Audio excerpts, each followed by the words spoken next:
सकारी विक्रमादित्य और सम्राट शालिवाहन के बारे में फर्स्ट वीडियो में हम लोगों ने देखा था। आज सेकंड वीडियो में हम लोग देखते हैं कि विक्रमी संवत के प्रणेता चंद्रगुप्त विक्रमादित्य के बारे में हम लोग देखते हैं।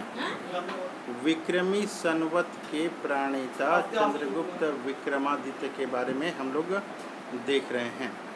कह कि सिंहासन पर बैठने से पूर्व ही चंद्रगुप्त एक युद्धक में शकों के एक राजा को धूल चटा चुका था और सेना नायक के रूप में अपनी चालाकी के बल पर दूसरे शक राजा को साथियों सहित मौत के घाट उतार दिया था। सम्राट बनते ही उन्होंने अपनी विशाल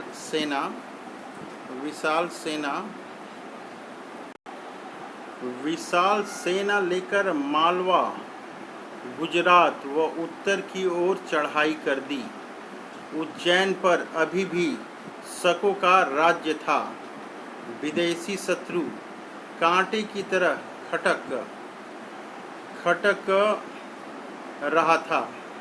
पहले षड्यंत्रकारियों से निपटने के लिए सेना भेजी गई, फिर शकों पर धावा बोल दिया गया।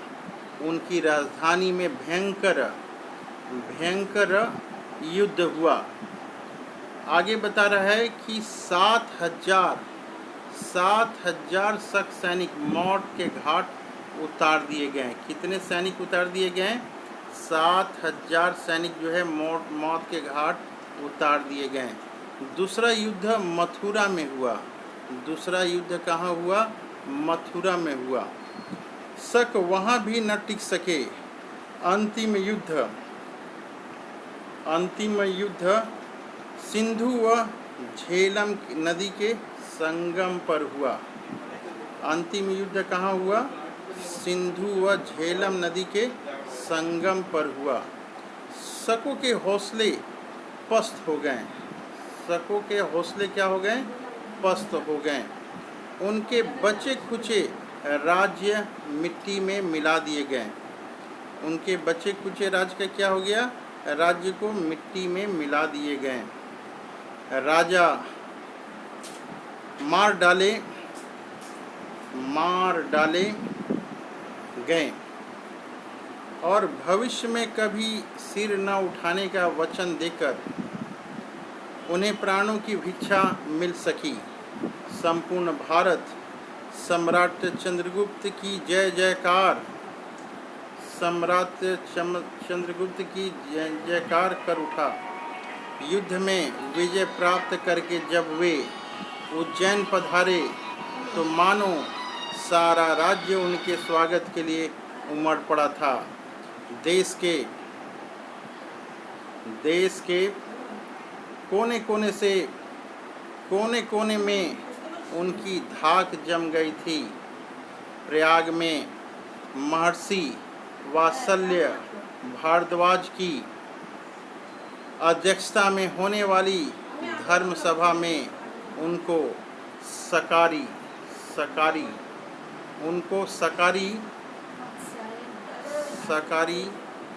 शकों का शत्रु, सकारी मतलब शकों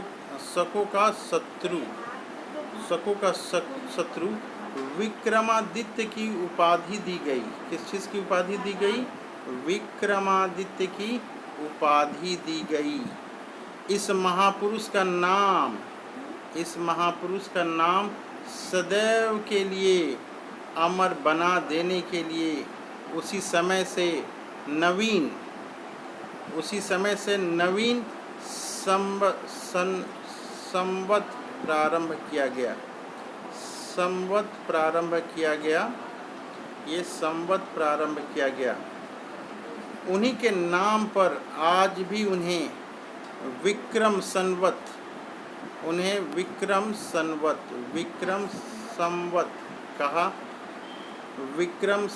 कहा जाता है। उसी दिन हम लोग वर्ष प्रतिपदा का उत्सव मनाते हैं। उसी दिन हम लोग वर्ष प्रतिपदा का उत्सव मनाते हैं। भारत का स्वर्णकाल, अगला टॉपिक है भारत का स्वर्णकाल। भारत का स्वर्णकाल। सम्राट विक्रमादित्य एक महान योद्धा होने के, यहाँ पे फोटो दिया हुआ है, हम लोग देखते हैं, ये फोटो है सम्राट विक्रमादित्य का, ये फोटो है। ये फोटो बनाने की कोशिश करेंगे हम लोग। सम्राट विक्रमादित्य का ये फोटो बनाने की कोशिश हम लोग करेंगे। हम लोग यहाँ पे भारत का स्वर्णकाल हम लोग देख रहे थे। भारत का स्वर्णकाल यहाँ पे हम लोग देख रहे थे, भारत का स्वर्णकाल। सम्राट विक्रमादित्य एक महान योद्धा होने के साथ साथ अति विद्वान, न्यायप्रिय सम्राट तथा कुशल शासक थे। महाकवि कालिदास, बेताल भट्ट, महाकवि कालिदास के साथ साथ बेताल भट्ट, घटकपर आदि उन्हीं की सभा में नवरत्नों में थे। अपनी जो है यहाँ पे भूल होने पर अपनी पीठ पर कोड़े लगवाकर सम्राट ने न्याय का अद्भुत उदाहरण दिया था। आज भी उनके काल को हम भारत का स्वर्ण काल कहते हैं। उनके राज में न घरों में ताले लगते थे, न कोई झूठ बोलने की हिम्मत करता था। 35 वर्षों तक राज्य करके वे संसार से विदा हो गए। उनके जीवित रहते कोई भी शत्रु भारत की ओर आंख उठाने की हिम्मत न कर सका। सम्राट विक्रमादित्य का शासन अद्वितीय था। उनके शासन में प्रजा राम राज्य की भांति सुखी थी। उनके 35 वर्ष के शासन काल में शक व कुषाण लोग कहीं भी सिर उठाने का साहस न कर सके। ये उनके जो है यहाँ पे दिखा है विक्रम संवत के प्रवर्तक सम्राट चंद्रगुप्त विक्रमादित्य की सेना। ये सेना का जो है ये फोटो यहाँ पे दिया हुआ है, इसको हम लोग देखेंगे। कमर तो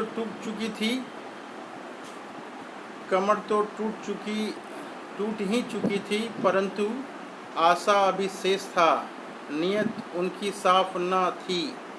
बीच के काल में उन्होंने बौद्ध धर्म भी स्वीकार कर लिया था। भारत के कुछ लोग भूल ही गए थे कि शक विदेशी शत्रु हैं। वे शत्रु एवं मित्र की ठीक ठाक पहचान न कर पाएं। इसके कारण ही वे शक व कुषाणों की सहायता भी करने लगे। वे उन्हें अपना धर्म बंधु समझने की भूल कर बैठे थे। सच बात तो यह है कि इन शत्रुओं ने बौद्ध धर्म तो केवल धोखा देने के लिए ही स्वीकार किया था। उन्होंने युद्ध का मार्ग तो छोड़ा ही नहीं था। अब हम लोग नेक्स्ट पेज में देखने की कोशिश करते हैं। 1 मिनट रंजू, 2 मिनट केवल, ठीक है।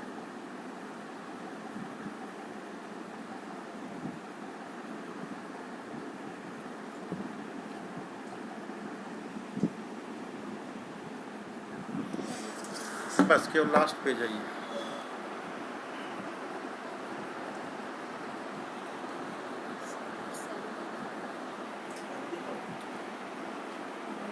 नेक्स्ट पॉइंट हम लोग देख रहे हैं सम्राट शालिवाहन। हम लोग अब देख रहे हैं सम्राट शालिवाहन। ये यहाँ पे सम्राट शालिवाहन करा। यहाँ पे महाराज चंद्रगुप्त विक्रमादित्य को संसार से विदा हुए 15 वर्ष भी न हुए थे कि इन्हीं बीच शकों ने छिटपुट आक्रमण न पुनः आरंभ हो गए। उज्जैन पर फिर उनका अधिकार हो गया। इस बार तो उन्होंने नर्मदा नदी पार कर दक्षिण भारत की ओर और भी पग बढ़ाने का दुशासन कर डाला। आज तक सभी आक्रमणों का सामना उत्तर भारत ही करता रहा था। दक्षिण भारत की जूझने की आवश्यकता ही न पड़ी थी। अब उन्हें भी चुनौती दी गई थी। आंध्र और कलिंग के राज्य को यह अपमान सहन न था। उन्होंने शकों के ऊपर धावा बोल दिया। शालिवाहन वंश के गौतमी पुत्र सातकर्षि ने शक सेना की धज्जियां उड़ा दी। एक के बाद दूसरे इस प्रकार से उन्होंने अनेक आक्रमण किए। गुजरात, सौराष्ट्र प्रदेश के बाहर शकों को खदेड़ दिया गया। शक साम्राज्य नहपाल युद्ध में मारा गया। अन्य शक राजाओं ने भी दासता स्वीकार कर ली। एक शक राजा ने तो अपनी कन्या का विवाह भी सम्राट शालिवाहन से कर दिया। इसी में उसे अपनी सुरक्षा दिख पड़ी। आगे देखते हैं हम लोग शक संवत का शुभ आरंभ। अब नेक्स्ट टॉपिक है शक संवत का शुभ आरंभ। ये टॉपिक देख रहे हैं। गत 100 वर्षों के लगातार युद्धों में शकों की इतनी बर्बादी हो चुकी थी कि अब उनकी आगे लड़ाई लड़ने की हिम्मत ही न रही। अतः घुटना टेककर सदैव के लिए भारत की शरण में आने के अतिरिक्त और कोई मार्ग शेष न था। भारत के पराक्रम व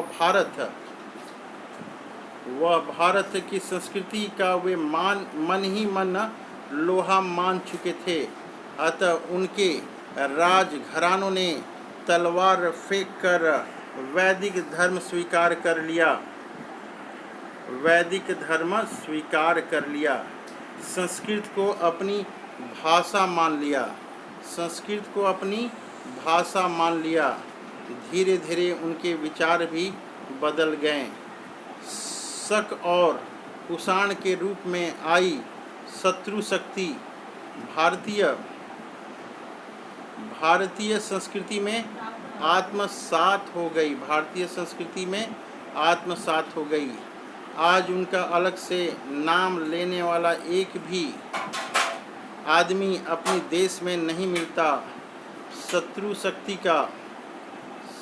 शक्ति का सर्वनाश करने वाली यह घटना अपनी गौरव गाथा है। उसी को अमर बनाने के लिए ही शायद उस दिन से एक और नए संवत का प्रारंभ किया गया। वही आजकल मालव संवत, शक संवत या शालिवाहन संवत के नाम से प्रसिद्ध है। कुछ भी क्यों न हो, यह हमारी स्वाधीनता की लड़ाई का स्वर्णिम पृष्ठ है। विदेशी आक्रमणकारियों को धूल चटा देने वाली विजय का यह जीता जागता प्रमाण है।